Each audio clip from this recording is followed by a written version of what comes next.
There are times on the schedule where you need to show up, even when you have no desire to do so.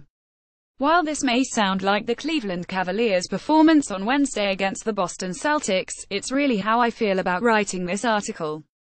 I was unable to watch this game live, so as I went back to watch it I went in realizing that the Cavs laid an egg. This undoubtedly colored the way I viewed this game, so in the interest of disclosure, it's worth bringing up. So here we go. Here are the 3 takeaways from the game. The Celtics' defense is legitimate. There are some obvious qualifiers here, given that the Cavs came out with a less than stellar effort.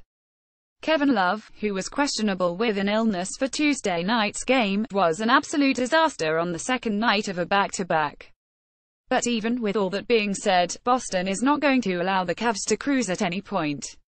If you don't execute with a purpose, you aren't going to stroll your way into easy looks against this team. Jaylen Brown and Jason Tatum in particular, are so far ahead of the curve defensively for their age.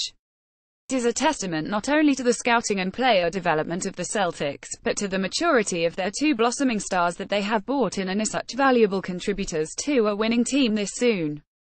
The Cavs have a habit of coasting through a game and turning it on late. That just wasn't a possibility against a Boston team that is incredibly motivated to establish themselves as legitimate. With Love hurt and the team clearly not into the game, Tyronn Lue sat LeBron James in the fourth quarter, erasing any chance of the Cavs making one of their signature fourth-quarter pushes. Tristan Thompson is still key to negating Al Horford. Horford had one of his better games we've seen against the Cavaliers, putting up 11 points, 9 rebounds and 3 assists on 5-7 shooting. Both Kevin Love and Tristan Thompson have done a good job covering Horford in the past, leading to him averaging 9 points and 6 rebounds against the Cavs last. But Love struggled on both ends of the floor, allowing Horford to have an effective game. However, in the 10 minutes Horford shared the floor with Thompson, he was limited to 1 shot, which he made, 1 rebound, 1 assist and a turnover. The Celtics' net rating when the two shared the floor together was -0.6, in comparison to 14.9 when Horford played without Thompson. With Gordon Hayward out, the most effective way to beat the Celtics is by neutralizing Horford. It forces the Celtics to rely solely on heroics from Kyrie Irving, as well as the production of Brown and Tatum.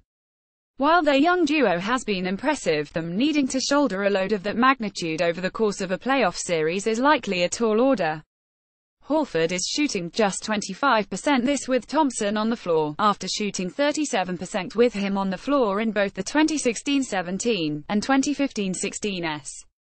It's January basketball. It's very possible that the Boston Celtics will prove to be a greater threat than the Cavs anticipated, should these teams meet in the playoffs. Even if that is the case, it's highly unlikely that the series looks anything like this game. It's unlikely that Kyrie Irving, Jaylen Brown, Jason Tatum, Kevin Love, Jay Crowder, and LeBron James look this bad over the course of a series.